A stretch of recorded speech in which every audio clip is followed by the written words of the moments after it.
அப்பாடா, இப்பதான்டா எனக்கு உசிரே வருது. ஆமா, ஏன் சொல்லல? முதல்ல நீ வினோதினியை பாத்தியா இல்லையா? வீட்டுக்கு போன, கோயிலுக்கு போயிருக்காங்கன்னு கேள்விப்பட்டு அங்க போய் பேசிக்கிட்டு இருக்கிறப்பதான் வழக்கம் போல அந்த சிவா குறுக்க வந்து காரியத்தை கெடுத்துட்டான். அது எப்படிமா? நான் எப்ப வினோதரி கிட்ட பேசினாலும் முக்கியமான விஷயம் சொல்ல போறப்ப அவ எங்க இருந்து வரா, எப்படி வரான்னு தெரியல. ஆனா கரெக்டா வந்து காரியத்தை கெடுத்துறான். ஏய் வாசு, அது யதார்த்தமா கூட நடந்திருக்கலாம் இல்லையா? ஒரு தடவை 2 தடவைனா பரவாயில்ல, பல தடவை இந்த மாதிரி நடந்திருக்கு.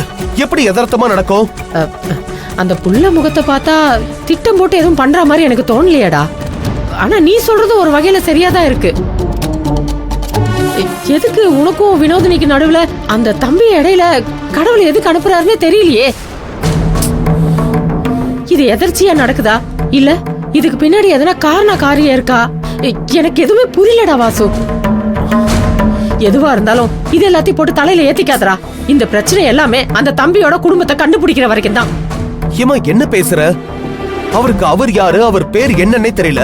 இதுல எப்போ அவர் குடும்பத்தை கண்டுபிடிக்கிறது, நான் எப்போ என் மனசுல இருக்கிறத வினோதினி கிட்ட பேசுறது? வேற என்ன பண்றதுன்னு யோசிடா வாசு. அவன் வர முடியாத இடத்துக்கு வினோதினியை கூட்டிட்டு போய் விஷயத்த சொல்லு. அம்மா, மூட்டை பூச்சிக்கு பயந்து யாராவது வீட்டை கொளுத்துவாங்களா? அதைத்தானே நசுக்கணும்.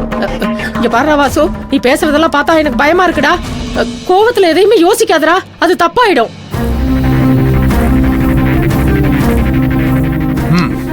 கரெக்ட், யோசனை வந்துருச்சு. இத முதலையே பண்ணிருக்கணும். வாசு, தப்பா எதுவும் யோசிக்கல? இல்லம்மா, நான் சரியாதான் யோசிச்சிருக்கேன். முதல்ல அந்த ஆளை ஒழிச்சு கட்டினாதான் இந்த பிரச்சனை எல்லாம் சரியாகும்.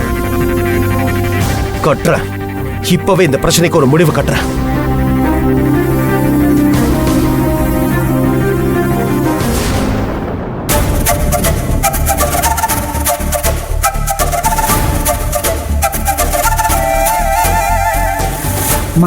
வந்துட்டாங்க ஐயா. நீங்க சொன்ன மாதிரி வினோதினியை கையோட கூட்டு வந்துட்டேன். எனக்கு நேரமாச்சு, நான் கிளம்புறேன். சிவா இருப்பா, நீ தான் முக்கியமா இருக்கணும். என்னங்க ஐயா சொல்றீங்க? முக்கியமா இருக்க வேண்டியது நான்னா? இவங்கள எது கூட்டுற சொன்னீங்க?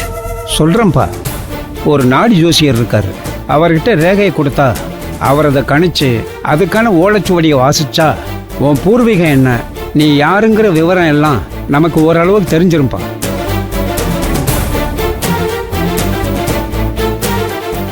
என்னங்க ஐயா சொல்றீங்க? கைரேகையை வச்சு பூர்வீகத்தை தெரிஞ்சுக்க முடியுமா? அப்படின்னா நாம இதை எப்பவோ முயற்சி பண்ணி பார்த்திருந்திருக்கலாமே. எல்லாத்துக்கும் ஒரு நேரங்காலம் வரணும் சிவா. நாடி ஜோசியம் எல்லாரும் பார்க்கறது இல்ல. அப்படியே பார்த்தாலும் அதுக்கான சுவடி கிடைக்கிறது இல்ல. அதுக்கான நோக்கம் வரும்போது தான் அது நம்மளை பார்க்க சொல்லும். அப்படி ஒரு எண்ணம் என் மனசுல இப்போ வந்திருக்கு. இப்ப போய் பார்த்தோம்னா சில குழப்பங்கள் தெளிவாகிறதுக்கு வாய்ப்பு இருக்கு. சரிங்கய்யா, அப்ப நம்ம உடனே போய் பார்க்கலாங்களா? அதுக்கு எதுக்கு என்ன வர சொன்னீங்க? அம்மா வினோ, உங்க அத்தை ஒன்ன நினைச்சு ரொம்ப கவலைப்படுறாங்கம்மா.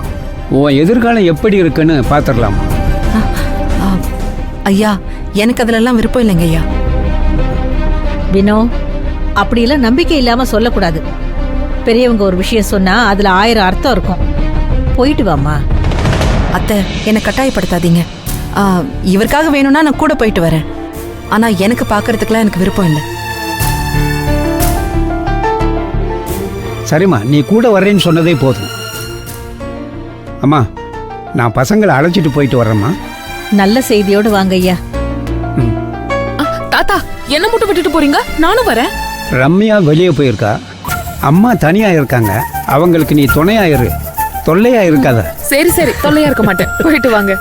சரி, போலாம் வாங்க. சரி, போயிட்டு வரேன். அத்தை, போயிட்டு வரேன் அத்தை. கடவுளே, இன்னையோட இந்த புள்ளையோட பிரச்சனைக்கு ஒரு முற்றுப்புள்ளி கிடைக்கணும். அவரோட தேடல் தொடர்கதையா தான் இருக்கணும். அவர் குடும்பம் இருக்கிற இடம் தெரியக்கூடாது.